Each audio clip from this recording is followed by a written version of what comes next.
Welcome to our stages of development. You can find this on pages 44 and 45 of your Nurse Workbook 2.0, or go ahead, print the page below this video, and you can fill it out with me while I'm on my iPad, or you can come back, test yourself later, and print it on out. This video is intended to provide you with additional education beyond the Nurse Workbook 2.0, and it's not just made to help you pass a test, it's to help you in the real world of nursing as well.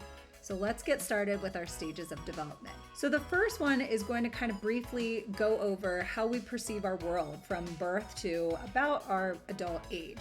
And the second one is going to go much deeper than that. It's going to go from birth all the way up to our lifespan, and basically what milestones we meet or where we should meet, and depending on our resiliency and our environment, the direction or category that we might fall into.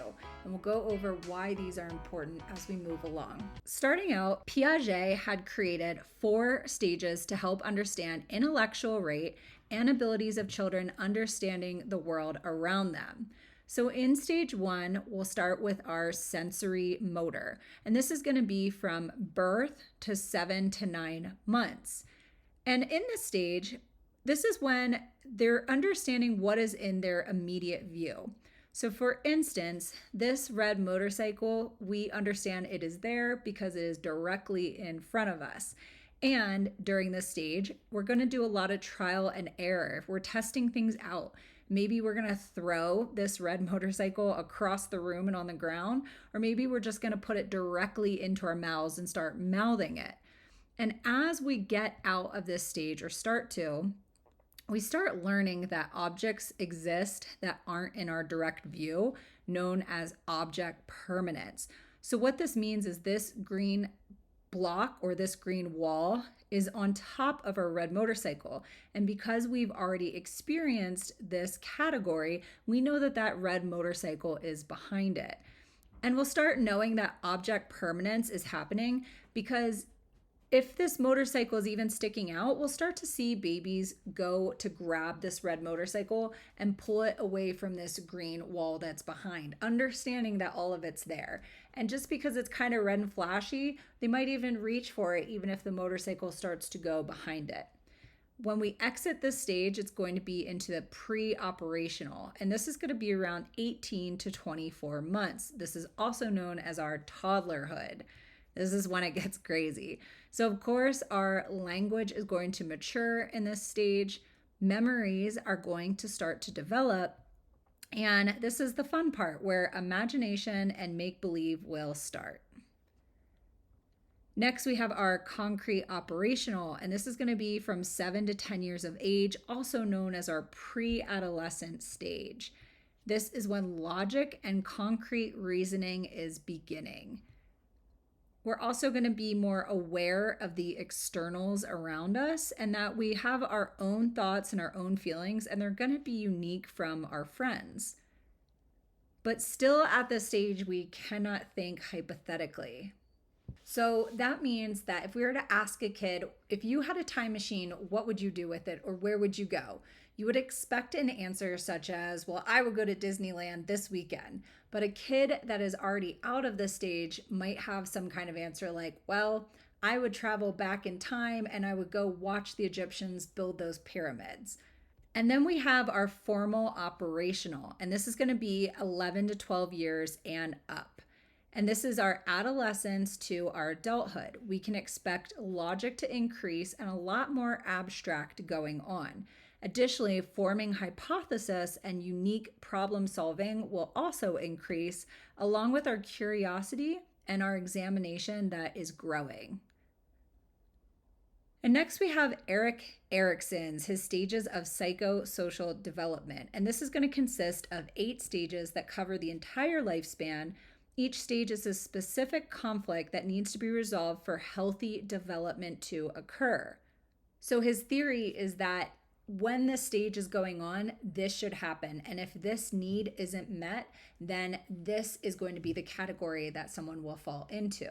For example, our infancy stage is going to be about 0 to 1 years old.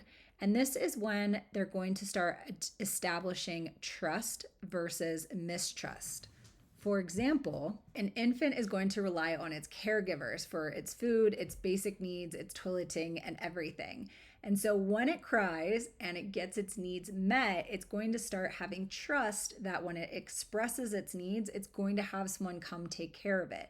But if the baby is crying or not having their needs met, then it's going to start being a little skeptical of the world around them because it doesn't know how it's maneuvering through it. Then we have our early childhood, and this is going to be 1 to 3 years old. And we'll have our autonomy versus shame and doubt.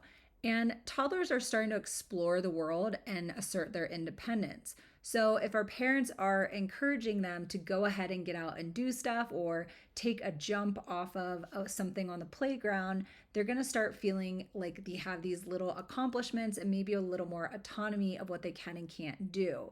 Where if we have someone overbearing of what they're doing, they're going to start feeling a little more shameful and doubt that they can even jump off anything because they need to be told they have to do it before they can even take the wheel and do it themselves. Then we have our preschool phase, and this is going to be ages 3 to 5 years old. This is where we're going to see initiative versus guilt. So our preschooler might want to help with things like chores around the house or picking something up or wiping something, cleaning something. And when they do this and they feel supported by their caregiver, they're going to feel like proud or they have a sense of accomplishment and they'll take initiative to do something. If they start to take the initiative and they're being reprimanded or not supported, then they might feel a little more hesitant to do something and have a little more guilt behind them. Next, we have our school age. This is going to be years 6 to 11 years old. And this is industry versus inferiority. This is an example of how middle schoolers are learning new things in school and gaining new social skills and academic achievements. And so if they're having a lot of positive feedback from this stuff, they might experience that industry, which is just another word for feeling pretty confident about themselves. And if they're having failures in these achievements or new social skills or getting a lot of criticism, then they might start feeling inferior about themselves. Next, we have our adolescence. This is going to be from 12 to 18 years old. And this is going to be our identity versus role confusion. So during this phase, a lot of our teenagers are starting to develop their values, their beliefs, and their goals. And they're forming all of this stuff on their own terms, learning that they're unique in their own values and their beliefs and their goals. And so success in this is going to feel like they have a sense of self or a direction in the future. And if they struggle with this identity, then they might feel that role confusion. Our young adults are 19 to 40 years of age, and this is going to be our intimacy versus our isolation. And so through this period, which probably most people watching these videos might fit into, we're really searching for that intimacy, that commitment, the close relationships, or trying to find somebody to get married to or be in that steady relationship. And if we don't feel that or we don't get those needs, we might feel a little more isolated and a little bit more lonely. Next, we have our middle adult, and that's going to be from age 40 to 65 years. And this is our generativity versus stagnation. And adults in this midlife period are focusing more on future generations, so having children and leaving something for the later generation. And if they feel this or meet this need, they feel this sense of purpose. And if they feel like they don't meet this need, they might feel like they're a little more self-absorbed and a little more unfulfilled with their life. Lastly, we have late adult. This is going to be our individuals over 65 years old, and this is integrity versus despair. And in this phase, they're normally going to reflect on their life achievements and their accomplishments. And if they feel proud of them, they're really going to feel the integrity about the life they've lived. And if they don't feel proud or feel like they haven't fulfilled enough, then they might start feeling that feeling of despair and dissatisfaction. In our years, such as our young adult, where we're experience our intimacy versus isolation, we might move in and out and back and forth these categories of our lifespan. However, it doesn't mean that just because you're 42 and you might feel a certain way, doesn't mean that need or that category can't be met. This concludes our stages of development, and I'll see you in the next lesson.